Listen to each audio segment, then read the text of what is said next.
قبلہ اور میری اکٹھی کٹے گی۔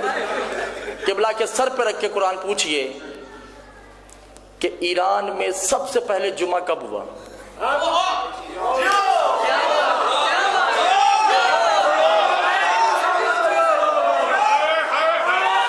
لگا بخاری شاہ جی، ایران میں سب سے پہلے جمعہ 1970 میں ہوا۔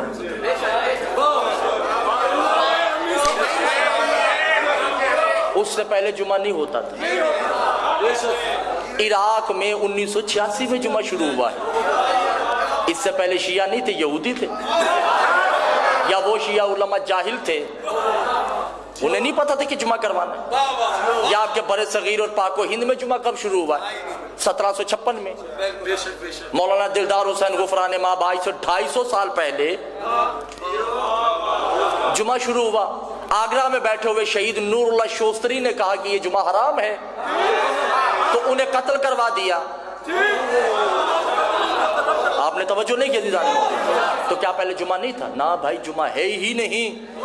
امام آئیں گے تو پڑھا جائے گا۔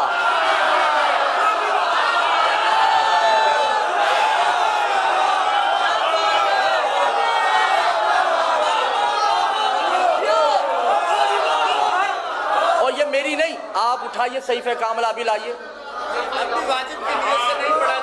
سرکار ابھی بھی واجب غیر واجب عینی کی صورت میں پڑھا جا رہا ہے، واجب تخیری کی صورت میں پڑھا جا رہا ہے، تب بھی غلط ہے۔ واجب تخیری بھی حرام ہے۔ تخیر کسے کہتے ہیں؟ دو واجبات میں سے ایک کو اختیار دینا، ایسے ہی ہے نا؟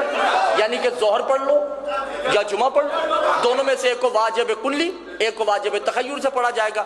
یہ اختیار کس کو ہے سوائے معصوم کے؟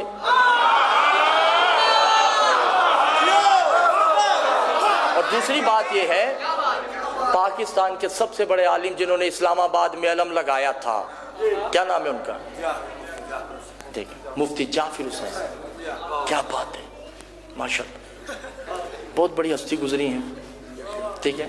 ان کی کتاب ہے جس کا نام ہے صحیفہ کاملہ، ترجمہ کیا ہے، پڑھ کے دیکھیں ان کی دعائیں۔ انہوں نے خود کہا ہے کہ جمعہ اس دور میں ساقط ہے۔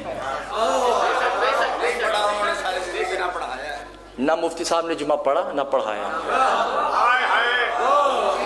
یہ امام آئیں گے تو پڑھا جائے گا، تبھی تو امام زمانہ۔ توجہ کیجئے گا، جب پہلا خطبہ دیں گے تو کیا کہیں گے؟ یا ایھا المجمعین تخت الراس ہی، اے میرے سپاہیوں، ان جمعہ پڑھنے والوں کے سر کاٹ دو کہ انہیں جمعے کی معرفت نہیں تھی۔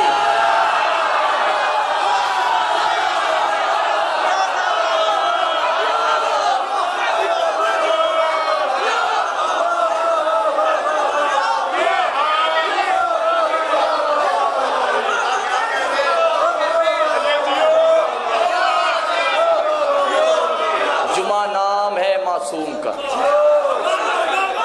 جمعہ نام ہے معصوم کا۔ اور نہیں شاہ جی، جب جمعہ ہی نہیں ہے تو عیدین کہاں سے آگئے؟ امام سجاد خود صحیفہ کاملہ میں کہتے ہیں کہ لعنت ان افراد پہ جو جمعہ اور عیدین پڑھتے ہیں اور پڑھاتے ہیں۔ یہ ہمارا حق تھا، ہمارا حق ہے، ہمارا حق رہے گا۔ دل چاہیے، یہ ممبر پہ کہنے کے لیے دل چاہیے۔ توجہ